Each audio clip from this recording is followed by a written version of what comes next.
Hey everybody, Mike Howe here with you today, coming to you from the great state of Minnesota. Happy to be out here chasing some crappies today. And got on a pretty good bite yesterday. Fish were pretty aggressive. Weather doesn't seem to have changed too much since then, so we're going to try it again.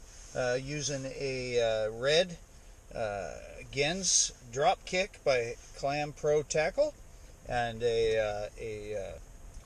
just a plastic made by Backwater Bait Company in Montana. Just a little tail. Mates up great with this jig. So first drop, let's see what happens. Got interesting bottom composition here. We're right on the edge of some weeds.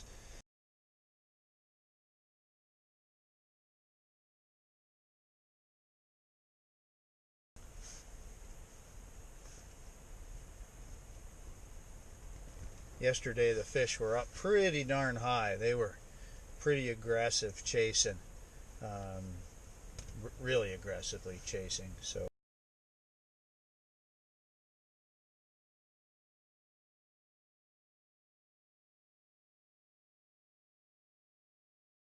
we'll see if we can't find some of those same attitude fish today.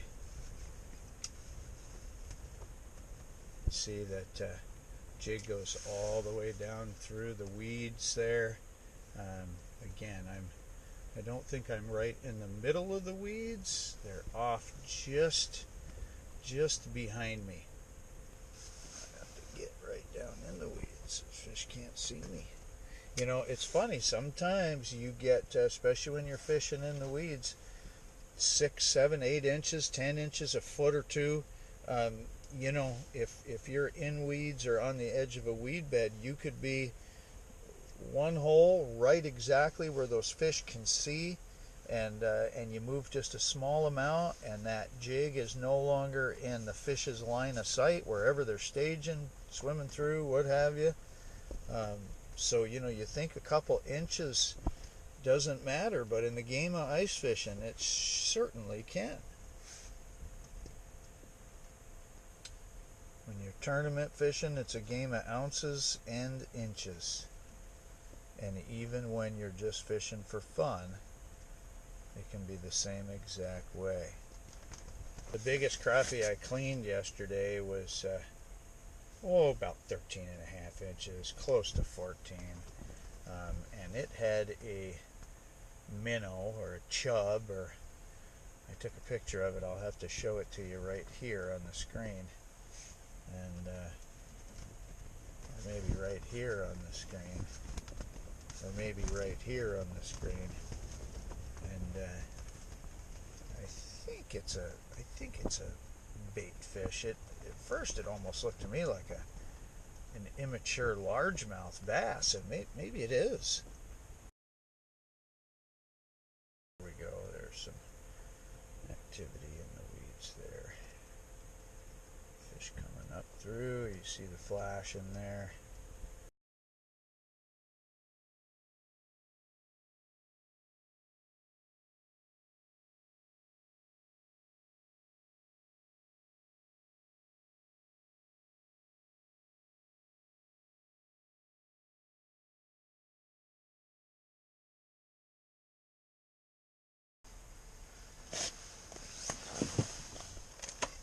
Feels like a decent one. 6-inch hole, so you know the transducer always needs to come out. There we go. He's not a giant, but he's a nice fish. If we were eating crappie, he'd be a definite eater. Boy, he took her down there too.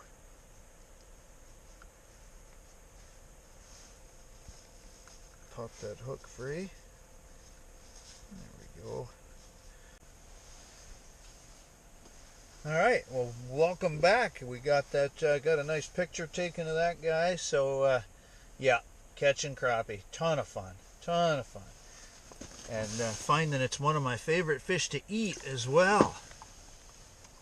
Like the walleye, like the bluegill, like just about everything. But boy, I'll tell you, there's something about fresh crappie that definitely appeals to me. So get right back down there and see if we can't do it again.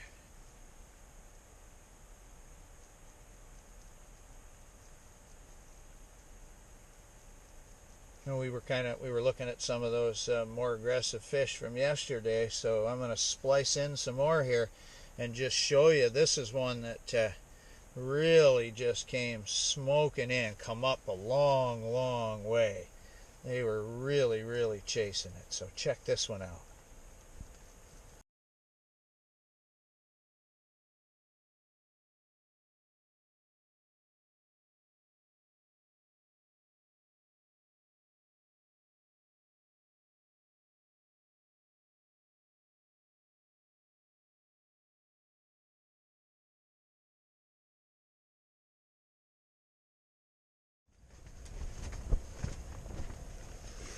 Nice crappie. Nice crappie. Open your mouth for me. Apparently they don't like to open their mouth without kicking. Nice crappie. Very nice crappie. Took that lure down pretty deep. Beautiful fish. Solid 12, maybe 13-inch crappie.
If I didn't know any better, I'd say I'm on a bit of a crappie bite here today, but not bad, not bad. You know what I did there was I was catching a lot of those baby bluegills, so I gave the hole a rest, 5 minutes, that's all, and then I started seeing some marks coming back, and the crappie come back, so not bad. Nice crappie. I think that one's going to go home for dinner. That one's gonna go home for dinner. Look at that. Tell me those fish won't eat a big bait with a mouth like that.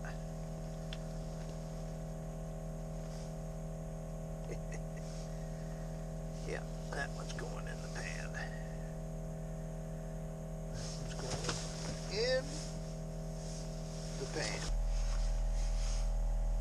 Using the Gens drop kick, red drop kick, and I'm using a Pete's Tackle Sassy Stinger all the way from Montana. You know, good plastics are universal, and Pete's Sassy Stingers are a great plastic to use. Good addition to just about any jig.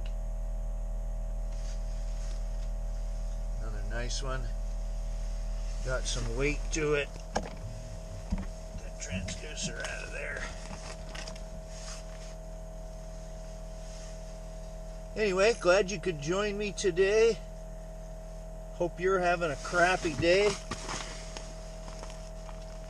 and enjoying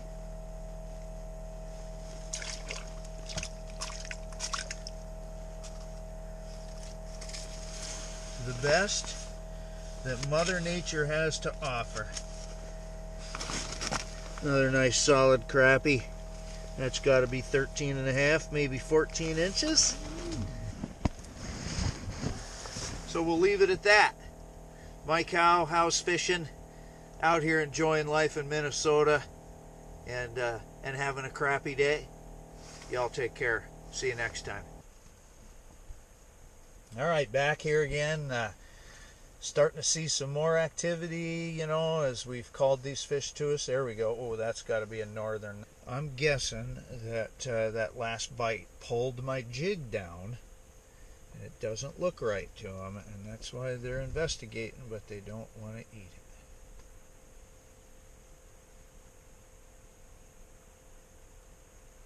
Let's see here.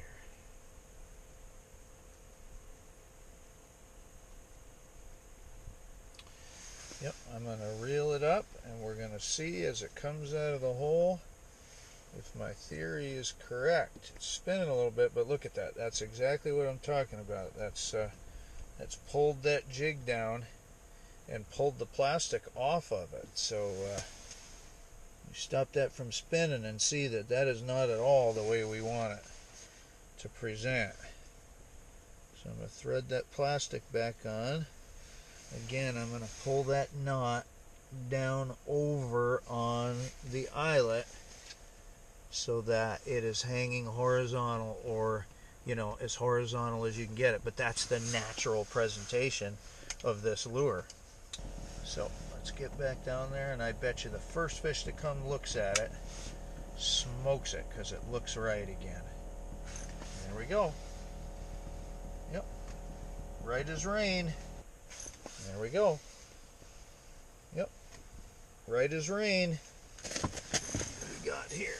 What do we got here? We got another crappie, or a big gill, because it's tugging. It is tugging. Oh yeah, yep. Nice crappie. Come on, buddy. There you go. There you go. He turned his head in the hole on me there. Open up. Open up.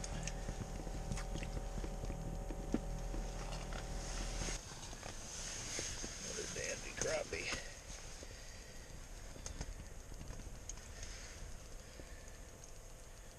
Another dandy crappie. Grab him, sticking his fin out and poking me.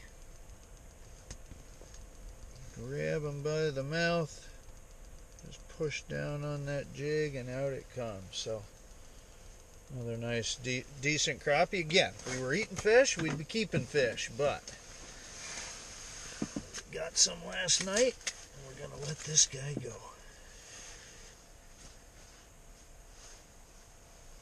Just get in the habit of pulling that knot over every time.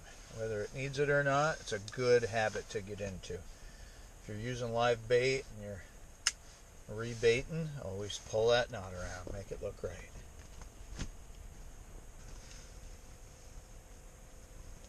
Well, the battery's just about done on the camera, and I'm just about done catching fish here today. So anyway, thank you for joining me in the shack today as we've caught some crappie and some bluegill. And I hope you enjoyed the video. Hope you enjoyed the company. Hope maybe you learned something. So again, hit the like button, hit the subscribe button, and we'll see you next time.